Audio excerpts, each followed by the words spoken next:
अखिल विश्व में भारत ही एक ऐसा देश है जो पुनर्जन्म के सिद्धांत में पूर्ण रूप से विश्वास ही नहीं रखता, बल्कि समय समय पर त्रिकालदर्शी योगियों द्वारा प्रत्यक्ष रूप से इसके उदाहरण भी प्रस्तुत किए गए हैं। इस बात से ये स्पष्ट हो जाता है कि आत्मा अजर और अमर है तथा वह अपने प्रारब्ध के अनुसार अर्थात पूर्व जन्म में संचित कर्म फल के अनुसार ही संबंधित मानव, पशु, कीट आदि योनियों में जन्म लेती है। श्रीमद्भागवत तथा गरुड़ पुराण आदि में इस बात का स्पष्ट प्रमाण मिलता है। आज हम आपको जीव का गर्भ में प्रवेश कैसे होता है और कैसे उसकी देह रचना होती है यह बताने जा रहे हैं। साथ ही साथ कैसे आत्मा गर्भ में प्रवेश करती है ये भी आज हम आपको बताएंगे। तो अगर आप ये जानना चाहते हैं तो वीडियो के अंत तक जरूर बने रहिएगा। तो आइए फिर शुरू करते हैं। नमस्कार, स्वागत है आपका सनातन ज्ञान और संस्कार चैनल पे। जीव प्रारब्ध कर्मवश देह प्राप्ति के लिए पुरुष के वीर्य कर्ण के आश्रित होकर स्त्री के उदर में प्रविष्ट होता है। आयुर्वेद के विभिन्न ग्रंथों के आधार पर जीव के पूर्व कर्मानुसार गर्भ प्रवेश का वर्णन होता है।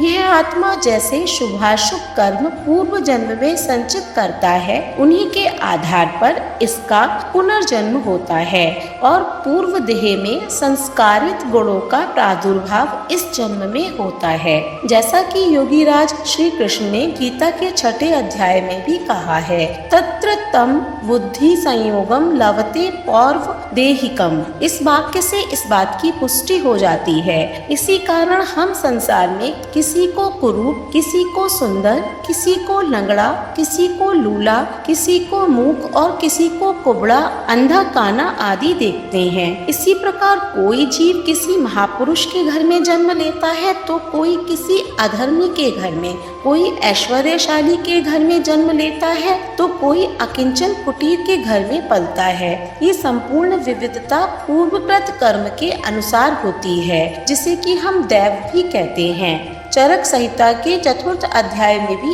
इस बात की पुष्टि होती है। सबसे पूर्व मनरूपी कारण के साथ संयुक्त हुआ आत्मा धातु गुण के ग्रहण करने के लिए प्रवृत्त होता है, अर्थात अपने कर्म के अनुसार सत्व, रज तथा तम गुणों के ग्रहण के लिए अथवा महाभूतों के ग्रहण के लिए प्रवृत्त होता है। आत्मा का जैसा कर्म होता है और जैसा मन उसके साथ है वैसा ही शरीर बनता है, वैसे ही पृथ्वी आदि भूत होते हैं तथा अपने कर्मदाता प्रेरित किए हुए मन रूपी साधन के साथ स्थूल शरीर को उत्पन्न करने के लिए उत्पादन भूत भूतों को ग्रहण करता है। वह जीव गर्भाशय में अनुप्रविष्ट होकर शुक्र और शोणित से मिलकर अपने से अपने को गर्भ रूप में उत्पन्न करता है। अतएव गर्भ में इसकी आत्म संज्ञा होती है। गर्भ में प्रविष्ट होने के बाद यह आत्मा 5 भौतिक शरीर को धारण करने लगता है। इस शरीर की वृद्धि गर्भ में क्रमशः 9 मास तक होने का वर्णन विभिन्न ग्रंथों में मिलता है। आयुर्वेद के प्रधान ग्रंथ सुश्रुत संहिता के आधार पर गर्भ वृद्धि क्रम इस प्रकार से होता है। शुक्र और शोणित के संयोग से प्रथम मास में गर्भ कलल अर्थात बुदबुदाकार होता है। द्वितीय मास में शीत, उष्म और अनिल का समूह गाढ़ा बनता है। तृतीय मास में 2 हाथ, 2 पैर और सिर ऐसे 5 अवयवों के पिंड होते हैं एवं गला, छाती, पीठ तथा पेट ये अंग और ठोड़ी, नासिका, कान, अंगुली, एड़ी इत्यादि प्रत्यंगों का विभाग अस्पष्टतया ज्ञात होता है। चतुर्थ मास में सब अंग प्रत्यक्ष के विभाग खूब स्पष्ट हो जाती हैं तथा गर्भ का हृदय स्पष्ट होने से चेतना धातु व्यक्त होता है, क्योंकि हृदय चेतना धातु का स्थान है। इसीलिए इंद्रियार्थ शब्द स्पर्श रूप रस गंध की अभिलाषा चतुर्थ मास में ही होती है। पंचम मास में मन अधिक प्रबुद्ध एवं सचेत होता है। षष्ठ मास में बुद्धि प्राप्त होती है। सप्तम में सब अंग प्रत्यंगों की अभिव्यक्ति भली भांति होती है, अर्थात सभी अंग प्रत्यक्ष, ग्रीवा, मूधा आदि स्पष्ट हो जाते हैं।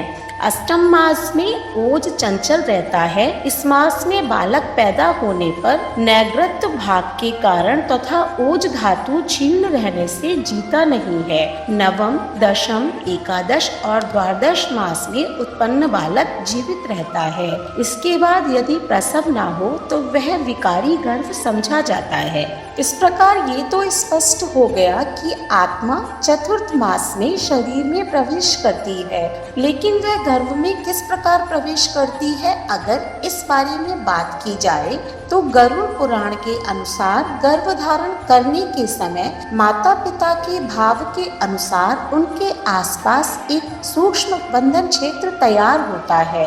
जिस प्रकार का स्पंदन उनसे मिलता जुलता हो, उसी प्रकार की आत्मा उनकी ओर आकर्षित होती है और वह माँ के गर्भ के आसपास ही मंडराती रहती है तथा समय अनुमासिक प्रक्रिया शुरू हो जाती है। लेकिन गर्भ के आसपास रहने से यह आत्मा महत्वपूर्ण हो जाती है और अपना बल लगाना शुरू कर देती है, जिससे जीव कोशों के विभाजन की गति पर प्रभाव डालता है और उसकी गति को बढ़ा देता है। इस दौरान सबसे महत्वपूर्ण अंग जिसका गठन होता है वह है हृदय। इसके पश्चात हृदय के बाकी अंगों को भी पोषण मिलने लगता है। यौगिक विज्ञान की माने तो बाकी शरीर के साथ साथ आदर्श शरीर का भी विकास होता है और प्राण शक्ति अर्थात आत्मा के बहाव के लिए एक संचार का मार्ग उत्पन्न होता है। जहाँ ऐसे कई सारे मार्ग मिलते हैं और वहाँ ऊर्जा का भंवर बन जाता है। अध्यात्म में इन्हें चक्र और बिंदु कहते हैं। हालांकि योगी परंपरियों में इन्हें 7 चक्र के रूप में जाना जाता है, जिसमें कि मूलाधार चक्र तंत्र और योग साधना की चक्र संकल्पना का पहला चक्र है।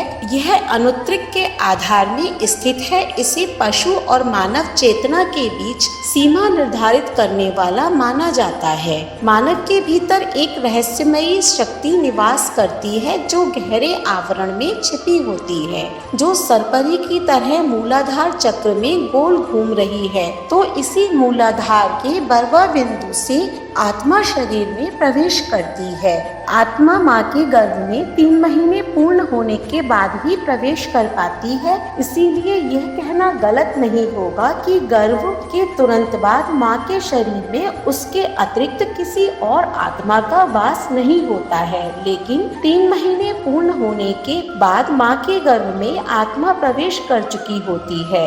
यही नहीं, गरुड़ पुराण के 10वें अध्याय में इस बात का प्रमाण मिलता है कि जहाँ पर गर्भवती महिलाओं के अंतिम संस्कार की विधि बताई गई है, जिसमें स्पष्ट रूप से बोला गया है कि गर्भवती महिलाओं में 2 आत्माएं होती हैं, एक स्वयं स्त्री की और दूसरी उसके गर्भ में पल रही शिशु की। इसीलिए उनके अंतिम संस्कार के समय दोनों के अलग अलग अंतिम संस्कार की बात कही गई है, ताकि दोनों की आत्माओं को मोक्ष की प्राप्ति हो सके।